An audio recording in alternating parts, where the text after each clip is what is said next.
He stood there, eyes blazing with conviction, outlining a plan so audacious and so utterly foolproof, it felt like salvation. His voice was a tsunami of certainty, washing away every doubt I had. I bought it. Hook, line, and sinker. And in doing so, I didn't just invest my life savings. I invested my family's future, my reputation, and every last shred of my security into a man who possessed not an ounce of the competence he so loudly proclaimed.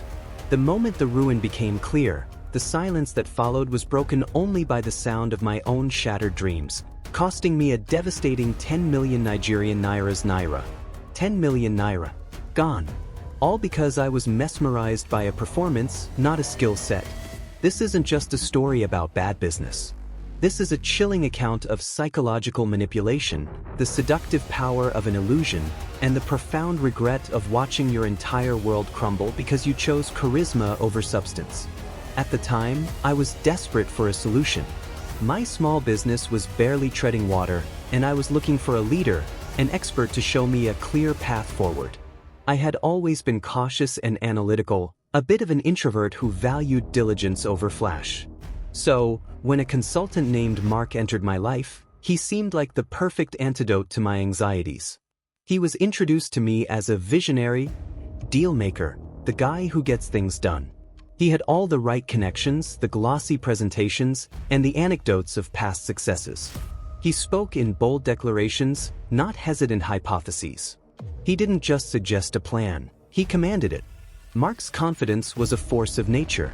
He could walk into a room and instantly command attention. When he talked about our venture, his words painted vivid pictures of exponential growth and an effortless path to financial freedom. He had an answer for every question and a rebuttal for every doubt. He'd drop names of influential people and casually mention impossible figures with such authority that it felt genuine. He had an aura, an almost hypnotic quality that made you believe he was capable of anything. I tried to poke holes. I asked for specifics and detailed projections. But he always had a charming way of deflecting. "Trust me, the details are handled," he'd say with a chuckle. "Don't get bogged down in the minutiae, you need to see the bigger vision." Because his confidence was so absolute, my rational brain started to quiet. I began to think maybe I was the one being too cautious. Maybe this was what true leadership actually looked like. The initial money went in, and for a brief period, the illusion held. But then, the first cracks appeared.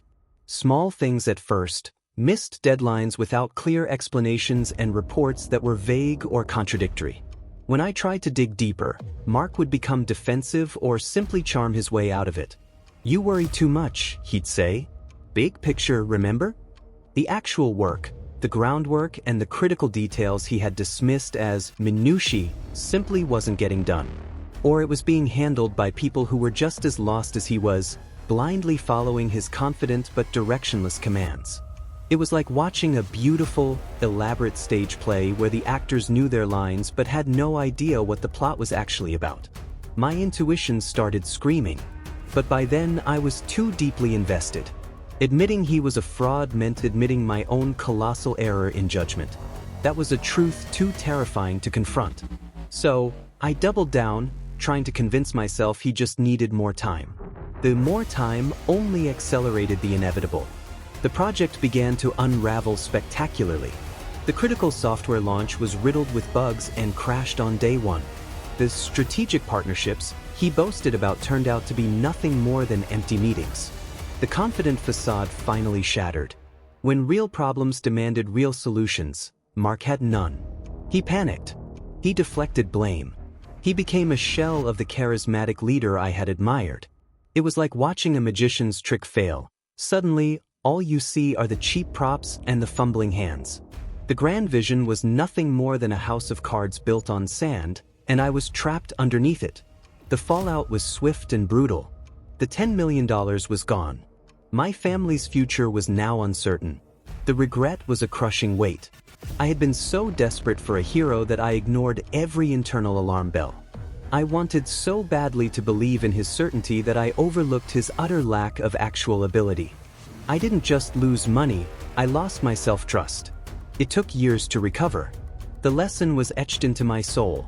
Never again confuse the loudness of a promise with the quiet strength of actual skill. In the absence of true competence, confidence is not a strength, it's a weapon of mass destruction. Have you ever been swayed by someone's unwavering confidence, only to discover their profound incompetence? What was the cost? Share your stories of illusion and painful lessons in the comments below. If this story resonated with you, hit that like button. And for more true psychological and dark life stories, subscribe to Unspoken Stories so you don't miss our next chilling tale.